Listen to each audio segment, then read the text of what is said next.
Lo que nos lleva a las redes sociales es el contenido. Y el contenido lo demandamos de creadores de contenido. Y esos creadores pueden ser personas, medios, plataformas, compañías, marcas. Es decir, es multiverso la cantidad de personas que crean contenidos.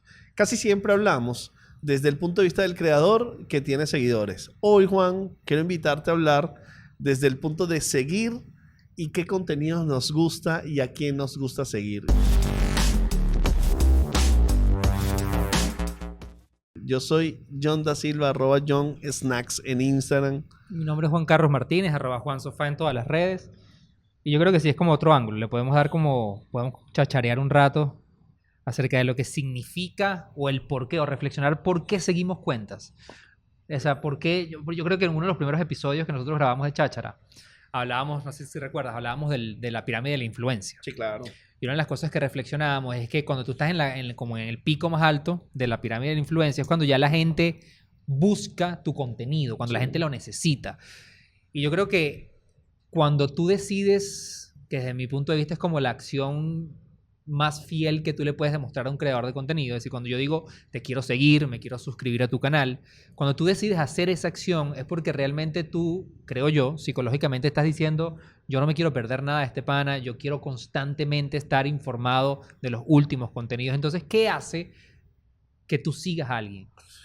Yo creo que además tiene la característica de que eso es, o sea, normalmente tú sigues, o sea, como hay como varios paths para eso. Uno, que te interesa seguirlo por algo, es decir, no te lo encuentras en tu navegación en tus redes, sino vas directo y lo buscas. Ejemplo, de pronto dijiste, oye, ¿qué pasó con los nuevos zapatos Nike de las trenzas? Y quieres averiguar, entonces haces una búsqueda en redes y te das cuenta que no lo seguías y ahí puedes decidir. Es decir, hay algo que determina que quieras buscar una cuenta y por lo cual seguirlo.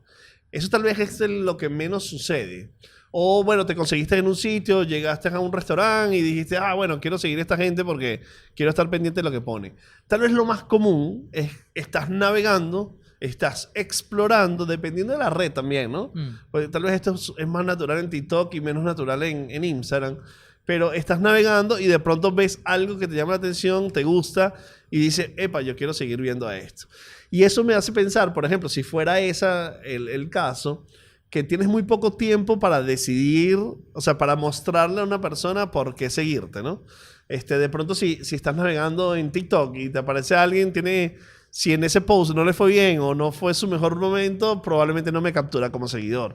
Es decir, pierdo la oportunidad de volverme a conectar. Pero lo que definitivamente es encontrarme con un contenido que de alguna forma me interesó y que quiero seguir viendo. Es como, sería como el paraguas general de esa respuesta. Porque además, ¿no? es como, yo creo que es como una acción consciente que está muy influenciada o que se ve muy influenciada por muchas variables. Es decir, yo creo que cuando tú decides seguir a alguien es porque ya realmente viviste tienes como un histórico con ese creador. O sea, a mí me pasa, yo creo que lo que tú dices es muy acertado, por ejemplo, en caso de TikTok. Yo siento que en TikTok hoy en día, es como muy ligero el seguir, darle seguir a alguien. Creo que la gente decide seguir a alguien de una manera muy ligera versus, por ejemplo, suscribirte a un canal de YouTube. O sea, yo creo que hay plataformas que van a determinar un poquito más de dificultad psicológicamente. ¿Por qué sucede eso? Pudiéramos hablar horas por eso. Yo creo que no hay una respuesta única.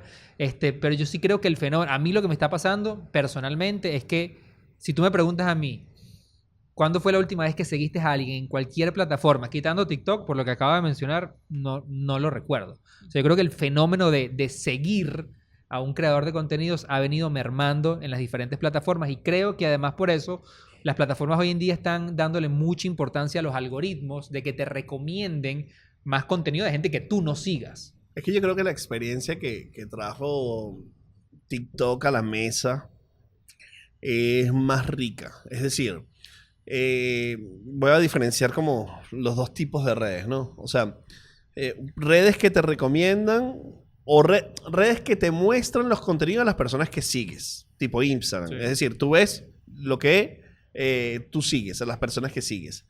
O redes como TikTok, que es igual también puedes ver a las personas que sigues lo más pero usado. No es la prioridad. No es la prioridad, lo más es lo que te recomienda el algoritmo. La experiencia es mejor y el algoritmo me parece que funciona mejor en TikTok que en Instagram. O sea, porque a mí en Instagram, aunque sea las personas que yo sigo, no todo lo que publica una cuenta que yo sigo me gusta. O sea, me gustan muchas cosas posiblemente, pero no todo, ¿no? Versus en TikTok, que además que es muy fácil saltar de contenido entre contenido, la oferta es sorprendente. Es decir, yo no necesariamente me espero lo que viene. Si bien es cierto en Instagram, yo no me espero el post porque yo no sé si publicó alguien que yo sigo. O sea, va a ser parecido a lo que yo he visto en los últimos 10, 20 días porque son los seguidores míos. O sea, son las personas que yo sigo. Versus TikTok que me puede sorprender con cualquier contenido que yo no estoy esperando. Esa serendipia me encanta de TikTok. Y yo creo que por lo que se ha anunciado en Instagram, probablemente va más hacia allá. Seguro. Y probablemente la navegación de Twitch, la navegación de YouTube va más hacia allá, lo cual en realidad a mí me gusta. Es decir, que no dependa de las personas que yo sigo, la oferta de contenido, sino dependa más de las cosas que me interesan y que yo estoy buscando. ¿Cómo va a aprender el algoritmo eso? Ese es un lío. Yo creo que eso lo hablamos en un episodio también cuando hablábamos de los algoritmos. Yo creo que al final el rol de las plataformas, algo que han entendido muy bien las plataformas, es que lo único que les interesa es que tú pases más y más tiempo cada vez en sus redes, en la plataforma como tal. Y el algoritmo, la mejor manera de lograr eso es mientras más te muestre contenido que tú no sabías que necesitabas. O sea, yo creo que tú acabas de decir algo que es clave. A mí me pasa, yo siento que mi Instagram hoy en día es muy monótono. O sea, siento que cada vez veo lo mismo, la misma estructura narrativa, los mismos creadores, exactamente lo mismo. Pero en TikTok estoy descubriendo no solamente nuevos tipos de contenido, no solamente nuevos creadores, sino nuevas narrativas. Entonces yo sí creo que los algoritmos cada vez se van a especializar más en tratar de predecir el mejor contenido que puede garantizar que tú pases más tiempo en la plataforma. Ese es el rol de las plataformas hoy en día. Y en YouTube puede pasarte que no sabes qué ver. O sea, que llegaste a YouTube, te hace una serie de recomendaciones que está basada un poco por lo que viste recientemente, pero de pronto... Que yo creo que esos fueron los primeros pasos de los algoritmos. Yo creo que eso se quedó muy atrás. Porque, o sea, yo estoy seguro que hay 12 millones de horas de cosas que quiero ver en YouTube, pero no sé dónde están. Sí. Y no sé que las quiero ver. Y esa pregunta es increíble, porque nos pasa como consumidores de redes sociales y de contenido. Hay cosas que existen que no sé que quiero ver, pero las quiero ver. Es así como que cuando la descubre Take My Money, pero es eso que necesitamos. Entonces, tal vez vale la pena, Juan, hacer como un pequeño ejercicio de compartir el otro lado del Ávila. Viste que los que vivimos en Caracas siempre decimos, mira qué bonito el Ávila. ¿Y qué pasa si, qué ve el Ávila? Y eso que quiere decir acá en esta conversación es cómo nosotros podemos hablar de las cuentas que nos gusta seguir, más hablar de los seguidores, sino hablar de como nosotros, como personas, como consumidores de contenido, ¿qué nos gusta? Pero yo te hacía una pregunta al principio, John, como para entrar en ese ejercicio. Si yo te pregunto a ti ahorita, ¿cuál recuerdas, no sé si recientemente, pero yo, por ejemplo, yo te puedo decir, mira, yo recuerdo cuando empecé a seguir a este creador y estoy clarito por qué lo seguí. Yo, por ejemplo, te cuento mi experiencia, que además son puntos muy contrarios al por qué yo empecé a seguir ciertas cuentas. Okay.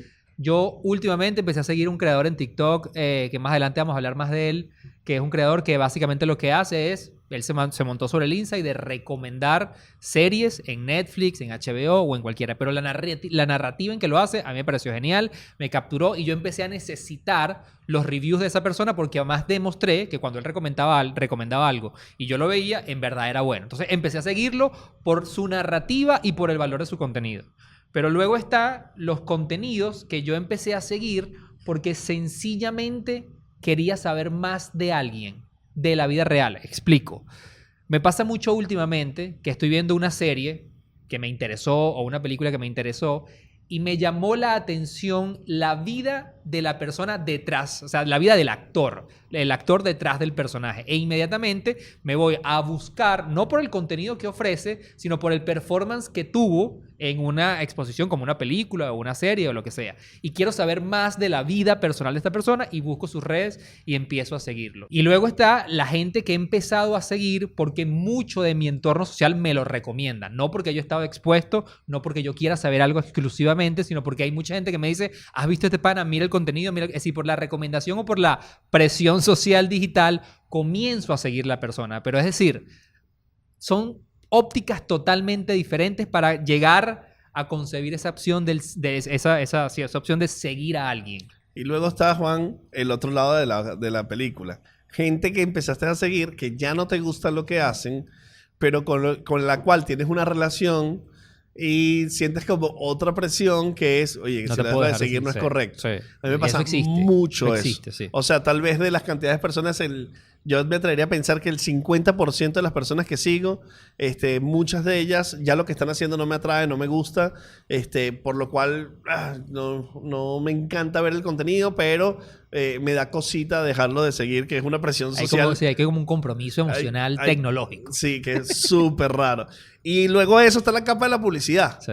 que está afectando la experiencia de consumir cosas, porque no es solamente la publicidad paga explícita que aparece un post, sino que a veces a mí me ha funcionado. Hay veces que me aparece una publicidad que me interesa, que me gusta y me hizo conocer algo que no tenía, por lo cual también es un descubrir, tiene un lado de descubrir que me gusta. Sino seguidores que hacen publicidad en su Instagram, que obviamente esto ya lo hemos hablado en varios momentos, pero que a mí me tiene súper abarrotado en mi experiencia de consumo porque no siento que haya un post, honesto, sino con la intención de venderme algo, lo cual me parece desafortunado y desagradable, entendiendo de que es una forma de economía, que es una economía de creadores, pero creo que Está hay que desbalanceado. está desbalanceado, hay que concebirlo mejor. O sea, dame publicidad en tu cuenta, pero dame contenido. Claro. O sea, no me des solo publicidad y no me disfraces tu contenido en la publicidad, porque al final todo el tiempo me estás vendiendo algo. Y yo creo Entonces, eso genera una experiencia particular yo creo que ese balance es fundamental, sobre todo por la parte de todos entendemos que mucha gente vive de esto, pero el ciclo es apórtame mucho valor, por ende está bien, yo acepto que tú me vendas cosas, pero el valor es lo que yo siento que se ha perdido. Y mucho del valor yo siento que hoy en día viene de las recomendaciones honestas y nuevamente caemos en el caso de TikTok. Yo siento que TikTok está haciendo un muy buen trabajo en recomendarme contenido de valor. Obviamente dentro de unos años o quién sabe en cuánto tiempo, ojalá que no, pero TikTok va a ser una plataforma que va a estar llena de publicidad. Eso es un ciclo que ha pasado en todas las plataformas, pero en este momento están haciendo un muy buen trabajo en recomendar contenido de valor. Entonces, basado en eso, ¿por qué no hacemos un ejercicio nosotros? Vamos a hacerlo. Basado en nuestra experiencia, en las cuentas que nosotros consideramos que nos aportan valor todos los días, vamos a hacer un pequeño ejercicio de cuáles son las cuentas que nosotros creemos que la gente, si se quiere entretener, debería seguir. Claro que la cosa es, de lo que estamos viendo hoy en nuestros Instagram, TikToks, YouTube, que nos gusta hoy. O sea, que estamos disfrutando de los ¿Qué contenidos. disfrutas realmente? Entonces, pero para hacerlo lógico, vamos a abrirlo por categorías, Va. porque si no sería muy abrasivo hablar de todo. Entonces, vamos a entrar dentro de las categorías que nos gustan. Empecemos con La obvia, marketing. la obvia. Obvia. ¿Qué te gusta en el marketing hoy día lo que estás viendo, Juan? Marketing. Varias cuentas que realmente yo siento que me han influenciado y cuentas que siento que me mantienen al día e informado, que creo que ese es otro punto de vista interesante. Yo creo que desde la perspectiva como muy formal, me gusta mucho la cuenta de AdAge. Creo que ellos, como periodísticamente hablando, cubren muy bien todos los ángulos de lo que está sucediendo en el mundo del marketing, no solamente desde la cobertura de la obvia de los últimos comerciales, te hablan de los directores creativos, te hablan de las profundidades de las agencias, pero sí desde la perspectiva del consumidor. O sea, yo creo que te hablan de las tendencias. Yo creo que ellos, nuevamente, desde la perspectiva formal, creo que el mejor ángulo para estar enterado de todo lo que pasa en el mundo del marketing, yo creo que AdAge es una buena cuenta para seguir. Sí, y es interesante porque es un medio tradicional. Totalmente. O sea, es un medio que supo hacer el traslado Sí. al entorno digital. Yo por ahí aportaría uno que nos gusta a ambos y a muchas personas probablemente que nos ven, que es Gary Vee. Sí. Que es este fantástico creador de contenidos que en realidad también en su negocio está alrededor de la publicidad y las comunicaciones, pero que a su vez también tiene negocios en otros ámbitos. Pero, por ejemplo, hablar de NFT, marketing, business. Pocas personas tienen como esa amplitud en su creación de contenidos como la tiene Gary desde el punto de vista. Yo te admito que a veces a mí me sobrelleva porque su discurso constante, su hipercreación de contenidos, a veces me satura, pero es sin duda una referencia de entender lo que está sucediendo en el contexto global de la comunicación. Tal vez me aburre un poquito el perfil de querer ayudar a todo el mundo y que cree que puede ayudar a todo el mundo, me aburre un pelo, pero su visión de marketing, de negocios, contexto, lo adoro. Sí, yo creo que Gary a todo el mundo que está en el mundo del marketing es una referencia. Él empezó como a vender una filosofía de vida que integra todas esas variables que tú acabas de decir. Y un dato importante para la gente que lo quiera seguir es que él también hace ya un año, 2 años atrás, abrió su canal en español. O sea, el Gary Vee en español, que creo que sí puede seguir en la cuenta de Gary Vee y también la cuenta de Gary Vee en español. Y luego hablando también desde personas que nos influencian muchísimo y que considero yo personas muy referentes dentro del mundo del marketing, para mí es imposible no hablar de Seth Godin. O sea, Seth Godin, si bien es una persona considerada uno de los padres del marketing moderno desde hace muchísimos años, también creo que ha sabido traducir muy bien sus contenidos. O sea, si bien es mucho menos productor de contenido versus Gary, yo creo que, por ejemplo, el newsletter de Seth Godin es maravilloso, como él resume todos sus puntos de vista en ese newsletter que te llega todas las semanas. Creo que los aportes que él tiene, las colaboraciones que hace dentro de su canal de YouTube también son muy interesantes. Entonces, para mí, sin duda alguna, desde un punto de vista no trendy, sino realmente muy médula espinal de todo lo que es marketing, Seth Godin es referencia absoluta. Y tiene mucho que ver con nosotros histórico, ¿no? Porque nosotros cuando montamos muchas de las cosas que montamos en la agencia y en las cosas que hacemos en marketing, Seth Godin ha tenido mucho que ver, desde las tribus de hace 12, 15 años base, en sus libros, hasta lo que es, como que tenemos mucha afinidad con el way of thinking de Seth Godin, y por lo cual su contenido refleja su reflexión y su pensamiento y le damos mucho valor a eso. Brutal, porque lo que tú dices es fundamental. O sea, su contenido no muere, su contenido es relevante. Hace 20 años, tú ves las charlas de Seth Godin en TED, que las recomiendo a muerte todas, si buscas a Seth Godin en TED, y todas sus charlas. Hay charlas de hace 15 años que hoy en día tú entiendes muchas cosas que están pasando, por eso que él dijo hace 15 años. Una vez estuve en una charla en Nueva York, y esto es una anécdota raro en un cháchara hablar de anécdotas, pero esta me hace sentir orgulloso. Fuimos con la gente de Turner Media a Nueva York y estuvimos en una charla de Seth Godin presencial. Me autografié un libro y la charla fue en el portaaviones que está en el Hudson. Ajá. Una locura, o sea, de esa época que no volverá. Media situation. Ojalá que vuelva, Turner, llámame, invítame. Eso por el mundo, por el lado del marketing. Vayamos a uno de los corazones de las redes sociales, el entretenimiento.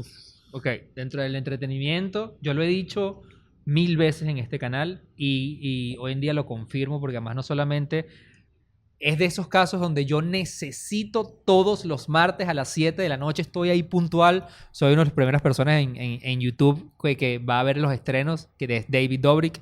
David Dobrik para mí es uno de los grandes entretenedores de esta nueva generación. Él ha sabido como descifrar muy bien el código de cómo entretener a esta generación que necesita contenido constante y de muy corta duración. Para mí su vlog, que es de 4 minutos 23 segundos, todos sus vlogs son maravillosos. Entender todo lo que él ha aportado al mundo del entretenimiento, su canal de YouTube de más de 12, 14 millones de seguidores, su segundo canal de YouTube, su cuenta en TikTok, el podcast que tiene. Yo creo que todo el ecosistema de David Dobrik desde el punto de vista del entretenimiento para mí es una joya, no solamente porque me divierte, sino porque me ayuda a entender nuevos códigos de entretener a estas nuevas generaciones. Tengo que reconocer como una especie de placer culposo en el entretenimiento en que consumo en redes. Hay pocas cosas que me generan tanto placer en contenidos de redes sociales como lo que tiene que ver con bromas pesadas, con fails, con cámaras escondidas. O sea, los adoro. O sea, yo puedo pasar horas viendo la cámara que está en las montañas rusas y las personas se desmayan. Puedo pasar horas viendo bromas en la calle. Los brasileros, los japoneses que hacen bromas en cámaras escondidas me encantan. Y en Fail Army lo veo, pero casi que todas las semanas cada vez que sale. O sea, soy súper fanático de consumir en el lado de entretenimiento todas las cosas que tienen que ver con bromas, fails o este tipo de cosas. Y recientemente estoy viendo mucho un tipo que se llama Texas Bushman, que es un tipo que se disfraza de arbusto y anda asustando a la gente en la calle. Es la vaina más banal y estúpida de la vida, pero paso adictivo. Horas viéndolo y riéndome. Y es como que necesito unos minutos de eso después de cortar 12 horas de trabajo corrida. Necesito como unos minutos de eso para hacer una desconexión mental con las cosas. Entonces, ese tipo de contenido lo adoro. Eso, además que son contenidos de corta duración donde te aportan eso, te aportan como un escape dentro de las redes y uno está viendo tanta publicidad, tanto contenido basura y de repente te consigues con este contenido corto donde te aporta risas, aprender o lo que sea. Y ahí en ese ámbito, lo decía hace rato, hace poco tiempo empecé a seguir un mexicano en TikTok que se llama Javier Ibarreche, creo. Además, la historia de él es maravillosa. Él la contó hace poco en TikTok, donde decía, esta es una persona que hace 3, 4 meses tenía 15 seguidores en TikTok y hoy en día creo que ya tiene más de 1,5 millones de personas. Y él lo que ha hecho precisamente es recomendar. Él se sienta, él se autodenomina un amante del cine. Y él es de estas personas que yo me imagino que debe pasar toda su vida viendo series y viendo películas porque realmente le dedica un análisis en muy corto tiempo. En 60 segundos te dice que lo maravilloso de una serie, de una película, pero su narrativa, el cómo cuenta, cómo se expresa es demasiado cómico, es demasiado humano y cercano. No es ese crítico de cine que se sienta a analizarlo desde una perspectiva extremadamente seria, el guión no, es muy ligero. Y a mí además me ha funcionado muy bien porque me da risa el cómo hace los reviews, pero además me ha demostrado su valor. Es decir, cada vez que veo una recomendación y voy y la busco y veo la película o la serie, termina siendo fantástica y maravillosa. Entonces lo recomiendo 100%. Yo sigo con mis contenidos banales. En estos días, bueno, yo no tengo demasiado tiempo siguiéndolo, pero el contenido que hace The Timing Wizard es fantástico. Este tipo que pone un televisor con una acción y él en el otro plano, es decir, en la vida real, incide sobre lo que sucede en el televisor.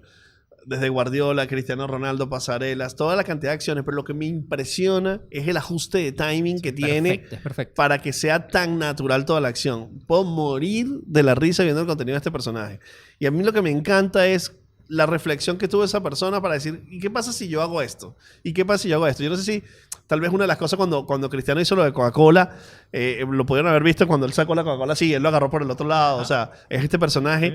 La visión de hacer este tipo de contenido me vuelve loco y además que lo haga y le quede tan bien, la dedicación que tenga me vuelve loco y es cross-platform, me encanta. Yo creo que ese momento de Cristiano para él es un antes y un después. Allá él tenía una comunidad importante, pero aquí todo el mundo lo vio y ahora yo creo que cada vez se vuelve más perfeccionista. Y yo creo que más allá de lo gracioso que genera ver la sincronización de lo que sucede en la pantalla con lo que él hace, yo creo que uno lo que admira es el trabajo que hay detrás. O sea, yo creo que este tipo debe hacer 500 tomas antes de quedar esos últimos 15, 20 segundos que son los que terminamos viendo y es fantástico. Luego viene el entorno de noticias, Juan, que tiene... O sea, a ver, un mundo más serio. Claramente los grandes generadores de noticias son muy importantes. O sea, una de las grandes preocupaciones que uno siempre tiene es evitar el fake news. Y si bien es cierto, a mí me gusta validar toda la información que veo en las plataformas sociales. Mi forma de validar es que haya una masa de gente conversando de eso.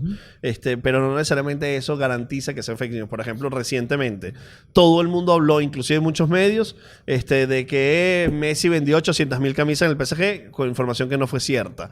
Y entonces me gusta validarlo. Pero mi forma de validarlo realmente es que un medio lo diga. O sea, cuando yo veo una noticia por ahí general, muy comentada, hasta que un medio no lo diga, yo no termino de validarlo. Entonces, obviamente, medios como New York Times, BBC,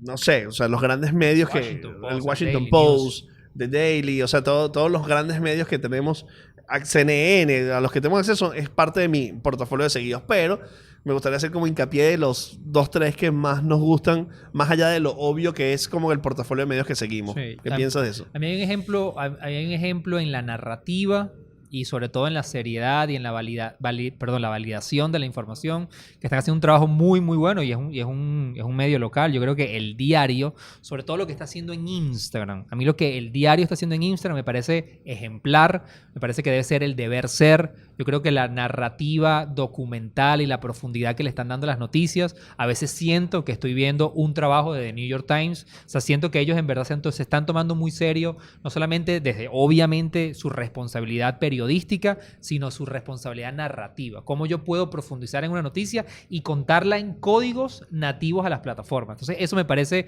muy valioso y además creo que se están tomando muy, muy en serio todo esto que tú comentas de la validación de las noticias y te cuentan en microdocumentales por qué puede ser un fake news, por qué porque una noticia es cierta o cómo está en proceso de investigación. Y eso a mí me ha aportado mucho valor en la cuenta que ellos tienen hoy en día. Me hace pensar medios locales, o sea, porque te iba a hablar de Playground. Bueno, te voy a hablar de Playground. Referente. Me encanta porque tal vez es que el más nativo construye la información y las noticias. Sí. O sea, Playground hace una selección de la noticia, la analiza en una estructura muy nativa. Entonces siempre me interesa como mucho ver lo que hace Playground porque me ayuda a entender la natividad, si esa palabra se pudiera usar, de cómo contar cosas en plataformas sociales. Y me agrada muchísimo la estructura con lo que lo hacen, la gráfica con lo que lo hacen, que se está constantemente evolucionando. Entonces entiendo que Playground es uno de los contenidos que me gusta ver, o sea, me gusta referenciar. También me pasa muchísimo que cada vez que pienso algo para hacer en content en los ecosistemas en los cuales trabajamos, normalmente Playground lo hace primero, muy rápido. Yo creo que ellos son los padres de una narrativa. O sea, ellos dieron hijo de una narrativa. Yo creo que, por ejemplo, el diario, su punto referencial debe ser Playground. O sea, ellos se inspiran en lo que han hecho todos por tantos años ya.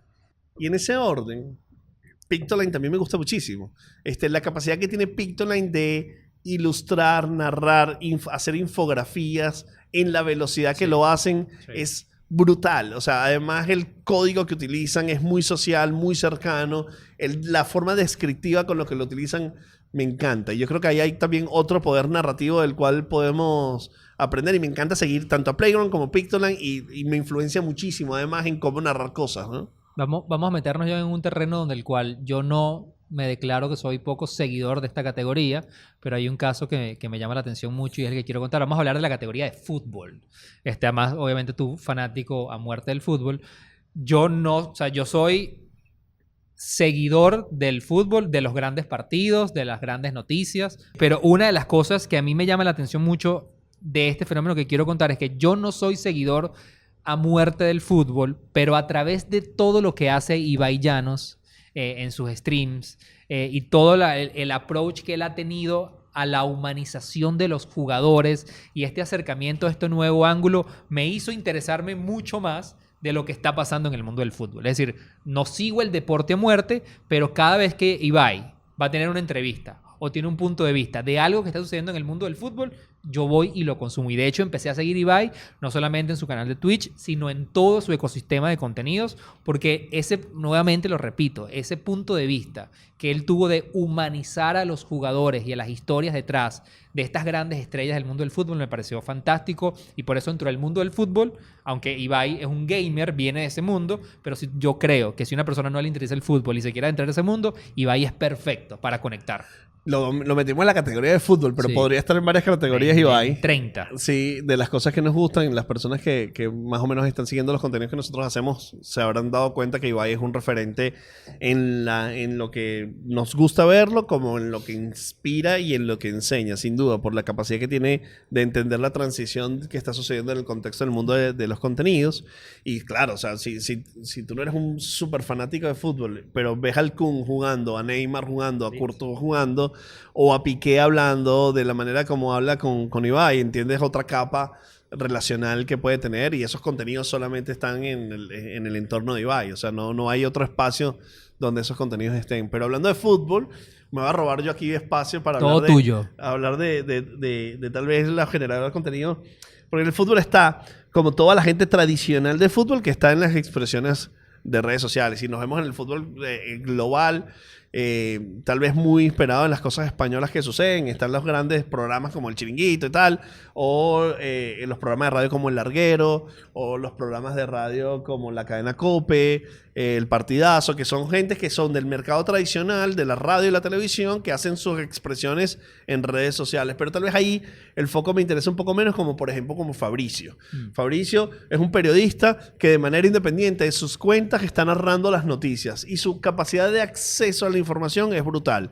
Y lo que me llama la atención, que me parece mind-blowing, es que un diario como As o un diario como Marca, que son referentes en la navegación en los contenidos de Internet, cuando dan una noticia tienen que referir a Fabricio, porque lo dijo Fabricio primero. Es decir, ellos se enteran por Fabricio. Fabricio, sin duda, Fabricio Romano, @Fabricio Romano, sin duda es tal vez una de las más recientes potencias de los últimos 2 años de la creación de contenido por la información, la noticia. En épocas de ventanas de mercado, el no seguir a Fabricio es estar desinformado de lo que está sucediendo. Aunque seguro te vas a enterar de lo que dice Fabricio porque lo replican todos los medios. O sea, es un agente replicador de contenidos brutal. Luego, sin duda, hay cuentas propias de redes que me encantan. Voy a hablar 2 para cerrar el capítulo de fútbol, porque podríamos hacer el podcast completo de eso. Sí. Y yo callado todo. Sí, y que tiene que ver con 433, que es una cuenta fantástica de fútbol también. O sea, el cómo trabaja la gráfica, la narrativa, la información. Me parece que es brutal todo lo que hace. Y Gol en español, que me encanta también, sobre todo la gráfica que utilizan. Me parece que es gigante la potencia gráfica, las ilustraciones que hacen para narrar los resultados. O sea, a nivel de manejo del paquete gráfico audiovisual me parece brutal. Entonces, de acuerdo, si te gusta el fútbol, si tienes una aproximación con Fabricio, 433 y Gol, vas a tener una cobertura. Una cuenta clara, las cuentas bien claras. No solamente a nivel informativo, sino a nivel visual, ¿no? Vamos con una categoría, John, que es como una de las más trendy hoy en día en las plataformas sociales, que es toda la parte de gastronomía. Ah, bueno, yo me puedo morir ahí, ¿no? Y aquí también podemos hablar, aquí sí podemos hablar horas y horas y horas. Yo quiero referir a una cuenta nuevamente local, que además lo hemos tenido como invitado. Lo tuvimos de invitado a él hace unos meses atrás aquí en Chácharas. Pero a mí la cuenta gastronomía, el trabajo que viene haciendo de hace 2-3 años atrás, creo que es un ejemplo no solo en lo visual, que cuando tú hablas obviamente de la parte gastronómica, literalmente uno dice que uno come por los ojos. El trabajo audiovisual que él tiene y narrativo para contarte una experiencia, me parece que no hay comparación. Yo creo que no hay nadie en el mercado que esté haciendo un trabajo tan interesante como él. Y además las dinámicas que se ha inventado, como el Restaurant Hopper, donde él se va a visitar diferentes restaurantes en un solo día, y donde invita gente, donde además hay ganadores que lo acompañan. O sea, yo creo que además él, que lo ha dejado... Se lo ha dejado Ronaris, estamos hablando de Ronaris. Ronaris, no me recuerdo su nombre. Además, Ronaris ha dejado muy evidente que él no es un chef, él no es una persona que estudió o se preparó, sencillamente es un foodie y se cuenta sus experiencias desde lo honesto de un comensal cualquiera, pero creo que ha ido evolucionando mucho en la narrativa, ha venido ganando mucha credibilidad, y a mí me ha pasado, y lo digo abiertamente aquí, que hace 2-3 años, cuando veía una recomendación de él y un restaurante, no coincidía mucho con sus gustos, pero últimamente las cosas que recomienda atina muchísimo, por lo menos con mis gustos. Entonces, yo a él lo considero un referente en la narrativa gastronómica. Creo que además el trato del contenido y la estética lo ayuda muchísimo, porque tiene una estética muy, muy bien pulida y muy bien construida, lo cual hace que la experiencia de consumir su contenido es muy agradable en general. Luego, yo ahí quisiera como irme a otro espacio, más que el espacio de la foto y el contenido porn food, sino irme al espacio de el contenido gastronómico, pero desde el punto de vista del negocio, de la industria. Y hay una cuenta que me encanta que se llama Food Insider. Food Insider es una cuenta que es brutal desde cómo está la apertura del negocio, el análisis del negocio de la gastronomía, y cómo reflexiona sobre... puede estar hablando, por ejemplo, el impacto que tiene Starbucks en la industria del café, o puede estar hablando de los Michelin, o puede estar hablando específicamente de un negocio puntual de barbecue en cualquier lugar del mundo. Me parece que es una cuenta brutal si te interesa el mundo de la gastronomía, pero desde el punto de vista de la industria, del negocio, de la información que tener el mundo de la gastronomía, más allá del plato o de lo bonito que es el deseo que te puede generar. Me encanta Food Insider. Yo me voy para lo banal ahora. Ok. Hay una cuenta en TikTok, nuevamente, que me ha funcionado muchísimo en este proceso que estoy ahorita viviendo de tratar de perder los kilos que gané en la pandemia. Y es una cuenta que se llama Arvanitaris, que ojalá lo esté mencionando bien. Pero si no lo dije bien, seguramente la frase, ¡esta es mi receta! Porque además creo que es un griego. Es un griego. Es una persona griega que además él contó su historia de cómo el air fryer lo ayudó a él a tener como una vida más saludable. Y creo que contó en estos días en la radio que había perdido 10, 15 kilos. Y entonces empezó a contar recetas de cómo usar el air fryer. Y uno cree que el air fryer es para hacer 3, 4 platos y es increíble la cantidad o la variedad de cosas que se pueden hacer en el air fryer, pero además en esta narrativa súper amigable y cercana y en un formato de 1 minuto me parece maravilloso. Creo que es algo súper distendido y cercano y honesto. Y eso creo que es una cuenta que recomendaría dentro de la perspectiva gastronómica. Y bueno, la puesta en escena, ¿no? No, la o sea, puesta en escena es maravillosa. Que es como diferente a lo normal por su vestimenta y por su estética que lo hace como más tiene empático, todo, tiene muchos códigos, sí. Tiene muchos códigos que no de son por qué casualidad, son bien pensados. Claramente. Yo me voy a ir a otra capa, que es un popular chef global, que es Jordi Cruz, que es uno de los hosts de MasterChef en España, pero sus contenidos me interesan muchísimo. Bueno, más allá de lo que hace en MasterChef, que tiene cosas interesantes en sus redes, luego también está todo lo que tiene que ver con como ser un chef de 3 estrellas Michelin y su restaurante, pero lo que más me gusta son los Instagram Live que está haciendo los fines de semana. Es muy divertido, muy cercano. Contactar con un chef de esta magnitud, que pone su teléfono en su cocina, se puede invitar a su hermana o invita a un concursante de MasterChef y hace una receta pura y dura, como de toda la vida, de contenidos, pero desde su aproximación, desde su punto de vista, desde su informalidad. Y me encanta porque es como la cocina de casa hecha por un chef de esta envergadura, un chef que suele ser muy empático pero muy rígido, como es el caso de Jordi, y en casa tiene esa rigidez, pero tiene la cotidianidad de una casa con los errores, los utensilios y las cosas que suceden. Entonces, Jordi Cruz en sus recetas en Instagram Live es algo que me encanta. Eso en Jordi Cruz me da hambre, pero de una. Hace rato cuando hablábamos de referencias en el mundo de las noticias y hablábamos de Pictline y de Playground, una de las cosas que decíamos es que ellos generaron un lenguaje narrativo y yo creo que eso los ha diferenciado del resto. Y yo creo que Lovely Gourmet, que es una cuenta, yo creo que ella es una foodie, ¿no? Yo no me referiría a ella como cocinera también. Como cocinera. Sí, y hoy día una también, amante de la cocina. Y además, o sea, claramente es cocinera. Sí. O sea, ella es cocinera también. Y además... Desconozco si es chef formado, ¿no? Desconozco esa parte. Pero ahora tiene un negocio, o sea, ahora tiene el café de arriba de Pan de Tata. O sea, ese café lo gestiona ella, ¿no? El PB Donuts. PB Donuts y el café de Pan de Tata. No sabía. Pero a mí su cuenta, desde que yo la sigo, te estoy hablando hace 4 o 5 años, yo creo que una de las cosas cuando hablaba del lenguaje narrativo, cuando hablamos de un lenguaje narrativo visual, yo creo que no hay nadie, brother, que se le pare al lado a Lovely. Yo creo que ver su cuenta de Instagram es un tributo, es arte cuando quieres hablar de cómo presentar un plato, cómo generar ansias de comerte algo. Yo creo que ella es maestra en esto. Entonces, para mí la cuenta de Lovely Gourmet, @LovelyGourmet en Instagram, es una cuenta que realmente a mí me genera envidia a nivel visual y me produce muchísima hambre, además muchísimas ganas de comerme algo cada vez que ella lo cuenta. Su estética es absurdamente buena. Además de narrativa es muy coherente, es súper interesante. Además que tiene la capacidad de hablar como de la alta cocina, pero luego de la forma de la cocina del hogar, muy terrestre, y tiene la capacidad de moverse en territorios simples y complejos, en la experimentación y desde el punto de vista de su experiencia de una cocinera en casa, que me parece increíble. También comparto esa recomendación. Brutal. Vámonos a un terreno, John, que compartimos muchísimo también y que nos apasiona mucho, que es el mundo de la tecnología. Referentes de contenido en el mundo de la tecnología.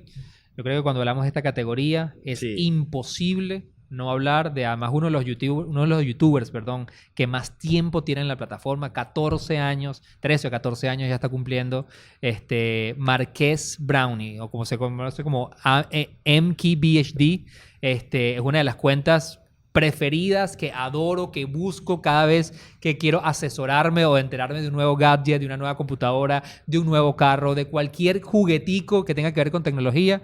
Creo que esta persona, así como Lovely es obsesionada en la estética, Marquis es obsesionado en cómo contar y cómo evolucionar el típico formato de unboxing desde una óptica, yo creo que impecable a nivel visual, pero con un conocimiento profundo y muy honesto, porque algo que yo nunca he sentido con Marquis es que él se ha vendido. Obviamente es muy amante, él es muy amante del ecosistema de Apple, pero cuando le ha tocado darle palo a Apple, le ha dado palo a Apple. Entonces yo siempre he sentido en él la honestidad del review, la humanización de la tecnología con una estética impecable, lo que lo hace para mí el top número 1 cuando hablamos de recomendaciones de tecnología.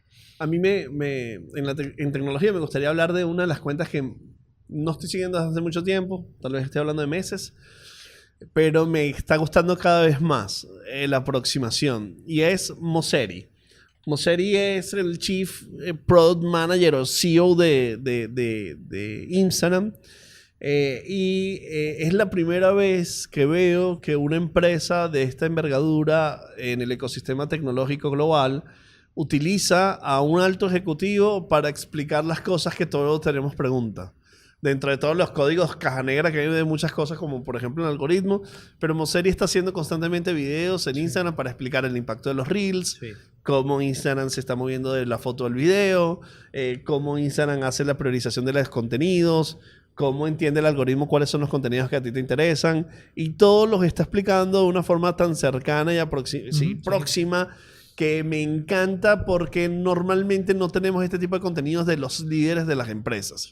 Y desde el otro punto de vista del marketing que nos interesa, nos revela cosas que son sospechas de cómo funcionaba hasta tenerlo en sus videos y en su punto de vista. Entonces creo que Mosseri me está gustando muchísimo lo que hace. Él le está aportando algo a Instagram que a mí me faltaba muchísimo, y era la humanización de la marca. Yo creo que él realmente está cuando uno piensa en Instagram, piensa en algoritmos, piensa en publicidad, pero él le está aportando una cara que le hacía falta humanizada a una marca como Instagram. Voy con otro que me encanta desde el mundo de tecnología, también lo sigo desde hace mucho tiempo, así que como hablé de Marquis, es imposible hablar de reviews tecnológicos sin mencionar a Unbox Therapy, este canadiense que también tiene muchísimos años trabajando este formato que se popularizó muchísimo en las redes sociales, que era el unboxing, pero él ha evolucionado o ha llevado a otro nivel. Yo creo que fue uno de los primeros en también obsesionarse en cómo hacer de un unboxing el sencillamente abrir una caja, que era el punto de partida de tu narrativa para evaluar un producto. Yo creo que la manera en que él ha evolucionado el formato de cómo abro una caja, cómo te guío en el paso a paso, cómo te muestro desde la experiencia esta que es gratificante de quitarle una etiqueta a un celular. O sea, él le mete mucho sentimiento y emociones a todo lo que significa abrir un producto y tenerlo en tus manos por primera vez, y luego obviamente se adentra mucho en los detalles tecnológicos, pero creo que a diferencia de Marquis, que a veces la gente dice que Marquis puede ser muy robótico, yo creo que Unbox Therapy, una de las cosas que hace es que le mete mucho sentimiento y emociones a algo que tan frío como puede ser un review de un celular o de inclusive una cafetera. Yo creo que ese humor y ese sentimiento que él le mete es algo que yo recomendaría mucho también para seguir a nivel de esta categoría. Me voy para otro ángulo, Juan. Hay una cuenta que sigo en TikTok que se llama The Jungle Badger. No. Y esta cuenta lo que hace es hacer un scouting de las cosas que hay en Amazon, pero cosas que tú no estás buscando. No. Y jugueticos y accesorios, y hace un análisis. Cosas que no sabías que necesitabas. Cosas que no sabía que necesitaba. Y hace búsquedas de diferentes productos que en Amazon están. Me parece súper divertido haber encontrado esa idea de decir: epa, yo voy a dedicar mi tiempo a hacer videos de recomendaciones de cosas que en Amazon están, que la gente no sabe que están, y las explica. Me encanta. Mucho de ello es tecnología, pero es la aproximación lo que me encanta. La idea de buscar en Amazon cosas que no necesita. Porque una de las cosas que pasa con Amazon, que yo creo que Amazon hay que revisarlo en algún momento, porque se está volviendo como un juego, la compra, lo cual es una locura, porque es una obsesión al consumo, sobre todo en Estados Unidos. Pareciera que todos los días necesitas comprar algo en Amazon. Y entonces hay mucha gente que se pone a buscar a qué comprar en Amazon. Entonces, esto es una solución para esas personas que no saben qué comprar en Amazon, donde hay oferta de cosas muy locas que en Amazon están. Y para mí cerrar la categoría de tecnología, me encantaría poner un caso que además es muy atípico dentro de esa industria de los reviews tecnológicos, que es el caso de la creadora iJustine, porque es mujer. O sea, es mujer y además es una mujer apasionada por la tecnología, pero siempre con un ángulo no tan techy, sino nuevamente muy emocional y se ha convertido en una referente en la industria. Yo creo que además cuando las personas que la siguen a ella desde hace tiempo se han venido dando cuenta de cómo ella pasó de ser alguien que solamente evaluaba la estética de un producto a una conocedora profunda. Te estoy hablando de una persona que tiene fotos con Tim Cook cada vez que Apple hace su keynote, la invitan a ella de primera, es fanática obviamente de todo lo que hace Apple, pero creo que una narrativa femenina dentro de todo lo que tiene que ver con los reviews tecnológicos hacía falta y ahí Justine es la voz que mejor representa el género dentro de esta categoría. Juan, esto lo estamos haciendo para mostrar contenido de gente que nos gusta y casi todo eso de alguna forma en el consciente o en el inconsciente inspira. Seguro. Te vamos a meter la categoría inspiración como para cerrar esta cháchara de hoy. Dale. Yo quisiera empezar con Peter McKinnon. Peter McKinnon, que lo seguimos desde que tenía 100,000 seguidores, algo así. Es tal vez una de las estéticas y una de las capacidades de video, visuales, fotografía, iluminación más robusta que hay en el entorno digital. Yo creo que es la más, seguro. Peter es, o sea, ver un video de Peter McKinnon que además empieza como en el mundo de los tutoriales, y luego va al mundo de la creación bella, porque es una creación bella. Lo que hace Peter McKinnon es tan inspirador para las personas que nos gusta hacer video y audio. Es tan inspirador para las personas que nos gusta hacer fotografía que es difícil conseguir a alguien como Peter en todo el entorno global de la creación de contenidos. Su estética, su edición, su compromiso, su simpatía, su código de inicio de los videos. Hay tanto que aprender de Peter que para mí, y sé que para ti también, ver a Peter McKinnon es simplemente inspirador. Totalmente. Además que Peter McKinnon como storyteller es maravilloso. O sea, yo creo que la combinación de la estética impecable, mejor cuidada, cinematográficamente hablando, combinado con la narrativa cercana, con su narrativa, además él tiene unas frases muy punch siempre que conectan con quien lo conoce a él.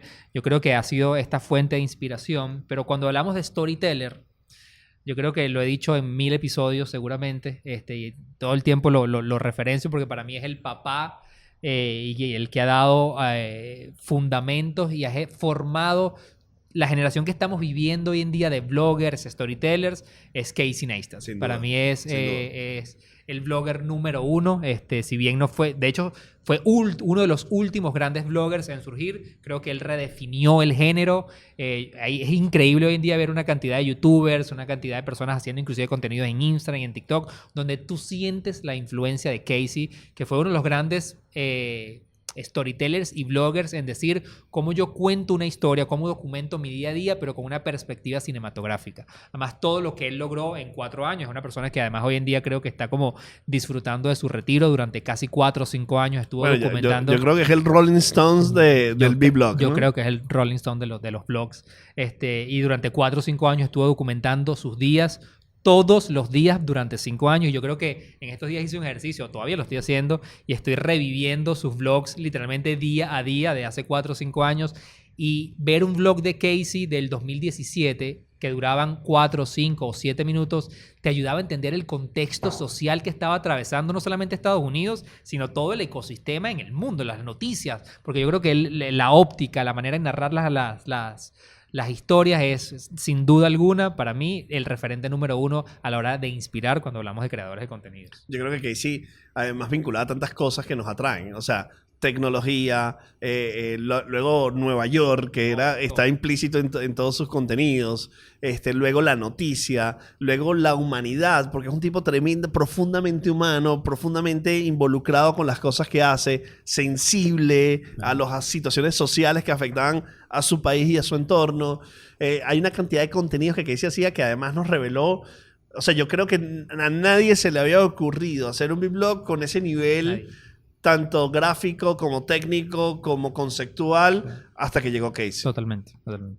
Y hablar de Casey es hablar o sea, es como hablar de Batman y Robin, porque la mano derecha de Casey, además es un creador que nació bajo la tutela de Casey, que es Dan Mays. Sí. Para mí uno de los creativos más evidentes a la hora de plasmar una idea en un video es este pana además que se ve nuevamente la influencia de Casey sobre él, pero además él antes de Casey ya era un director de comerciales, una estética maravillosa, una narrativa muy particular. Yo invitaría a que la gente vea un video o un vlog de Dan Mays y probablemente cuando termines de verlo vas a decir, no entiendo qué vi. Yo a veces lo comparo con como que el Stanley Kubrick de los blogueros hoy en día, porque tiene una narrativa muy diferente, un ángulo muy particular de cómo abordar el contar algo tan simple como tu día a día. Y seguramente Dan Mays, después de que veas a Casey Neistat, es tu segunda fuente de inspiración. Yo creo que inclusive el tema de Dan Mays reta la visual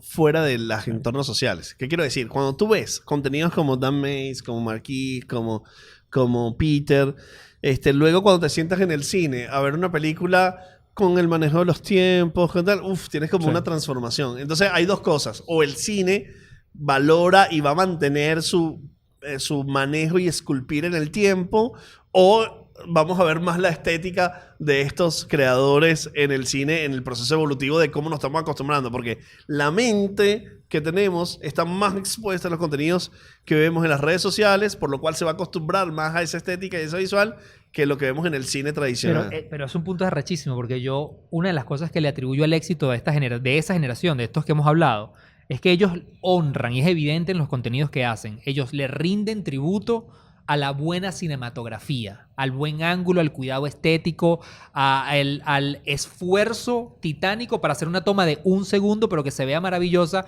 pero adaptándola a los nuevos tiempos, a los nuevos códigos comunicacionales. Yo creo que la mezcla entre lo maravilloso y lo artístico del cine, pero adaptándola a los nuevos códigos narrativos, han hecho como que una nueva generación. Y han formado y están formando totalmente una nueva manera de contar historias. Luego, Juan, yo no quisiera despedirme sin hablar de Nadie Sabe Nada. Si bien es cierto, Nadie Sabe Nada es un programa de entretenimiento, es humor e improvisación. A mí me pasa con escuchar Nadie Sabe Nada, que me inspira muchísimo. ¿Por qué? Porque, bueno, Berto es un tipo que me parece brutal en su capacidad de ejecución y cómo va gestionando el talento de Andreu, pero Andreu a su vez me parece una referencia en este mundo que nos apasiona, que es la comunicación y el audio. Entender la cabeza de funcionamiento de Berto y de Andreu. A mí me pasa que yo estoy escuchando Nadie Sabe Nada, y más allá de lo que están diciendo y del chiste, estoy entendiendo, estoy tratando de entender la estructura mental de cómo una cosa le llevó a la otra y por qué la plantean y cómo hacen el giro. Y me parece brutal su capacidad, no solamente de la comedia, sino del entretenimiento, del manejo de los tiempos, del manejo de las situaciones. Obviamente muy ejecutado, Nadie Sabe Nada, pero también, bueno, tiene que ver con lo que hacen en Leitmotiv, pero también lo que hacen en el Terrat o con lo que hacen en el contenido audiovisual. Pero escuchar y acercarme al talento de Nadie Sabe Nada como programa, pero de Berto y de Andreu como estructura de mental de lo que piensa como comunicadores y entertainers, es algo que a mí profundamente me inspira muchísimo. Sí, yo creo que cuando uno se adentra en ese mundo de Nadie Sabe Nada, a mí me ha pasado que termino de ver episodios y comienzo a cuestionarme muchas cosas de mis fundamentos, en cosas, en creencias, en maneras de hacer las cosas. Creo que es un entretenimiento que te aporta mucho valor y mucha reflexión. Y sin duda alguna, nuevamente entra dentro de esta lista de referentes, que yo creo que hasta aquí íbamos a hacer un episodio corto de 15 a 20 minutos. Y nos quedó un montón de cosas por fuera. Vamos a armar esta listica y la vamos a compartir con la gente. Pero tú sabes que quisiera, Juan, además, que la gente en donde esté viendo este contenido nos comparta 3, 4, 5 cosas que nos ayuden a ver, descubrir cosas nuevas, que nos ayuden a inspirar, que nos ayuden a entretenernos o que nos ayuden a aprender. Entonces, que nos compartan cosas, que veamos cosas para entre todos hacer este network de creación de contenido de la gente que nos gusta, para poder tener cada vez mejores redes sociales en función de lo que queremos hacer. Más amplitud en el contenido que consumimos todos los días. Esto fue todo por hoy, chicos. Mi nombre es Juan Carlos Martínez, @JuanSofá en todas las redes. Y el mío es John Da Silva, @JohnSnacks en Instagram. Llévatelo. Llévatelo.